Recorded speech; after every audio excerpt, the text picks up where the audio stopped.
ముఖ్యమంత్రి జగన్పై జరిగిన హత్యాయత్నం కేసు విచారణ ముమ్మరం చేశారు పోలీసులు. హత్యాయత్నానికి సంబంధించి బలమైన సాక్ష్యాలు ఉన్నాయని, నిందితులను త్వరలోనే పట్టుకుంటామని ప్రకటించారు విజయవాడ సిపి కాంతి రాణా. నిందితుడిని పట్టుకున్న తర్వాతే దాడి జరిగింది రాయితోనా లేక ఎయిర్ గన్తోనా అన్నది తేలుతుందన్నారు. మరోవైపు ఈ కేసులో నిందితుల ఆచూకీ తెలిపిన వారికి ఎన్టీఆర్ జిల్లా పోలీసులు 2 లక్షల రూపాయల నగదు బహుమతి ప్రకటించారు. విజయవాడలో సీఎం జగన్మోహన్ రెడ్డిపై జరిగిన హత్యాయత్నం కేసు దర్యాప్తు వేగంగా కొనసాగుతోంది.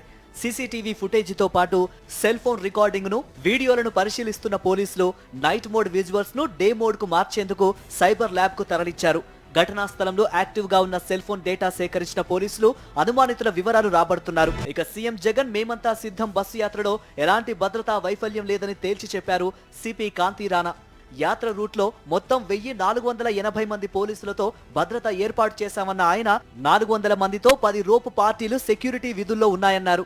మొత్తం ఒక 1480 మంది ఆఫీసర్స్ అండ్ స్టాఫ్ ఈ బందోబస్తులో పాల్గొన్నారు. ప్లస్ ఇంపార్టెంట్ జంక్షన్స్ దగ్గర బందోబస్తుగా 880 పర్సన్స్ మనం పెట్టడం జరిగింది. ఈచ్ రో పార్టీ 10 members, 40 రో పార్టీస్ అంటే 400 persons we kept only for రో పార్టీస్. ఈ మొత్తం ప్రోగ్రాంలో almost all officers from Vijayawada City Police were drawn, including myself. జనసమర్థం ఉన్న ఏరియాలు కావడం, చాలా చోట్ల విద్యుత్ మెయిన్ లైన్లు ఉండటం వల్ల కరెంటు సరఫరా నిలిపివేయడం సాధారణంగా జరుగుతుంది.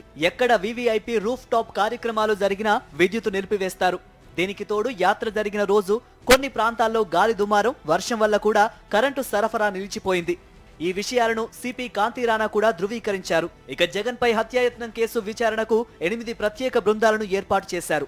24 సీసీటీవీ ఫుటేజీలు, 50 సెల్ ఫోన్ రికార్డింగ్స్ ఆధారంగా దాదాపు 60 మందిని విచారిస్తున్నారు.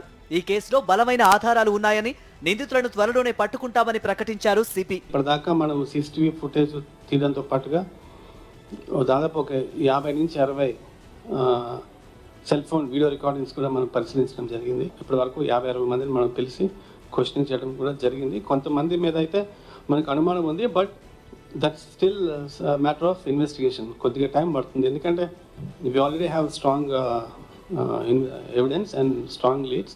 ప్రత్యక్ష సాక్షులు, వీడియో ఫుటేజీ ఆధారంగా ఓ వ్యక్తి రాయిని బలంగా విసిరినట్లు ప్రాథమిక నిర్ధారణలో తేలిందన్నారు సిపి కాంతి రాణా. అయితే నిందితులు దొరికి ఆధారాలు లభ్యమైతేనే వాడింది క్యాటర్ పుల్టా లేక ఎయిర్ గన్నా అన్నది తెలుస్తుందని చెప్పారు. మరోవైపు ఈ కేసులో నిందితుల వివరాలు చెప్పిన వారికి నగదు బహుమతి ప్రకటించారు ఎన్టీఆర్ జిల్లా పోలీసులు.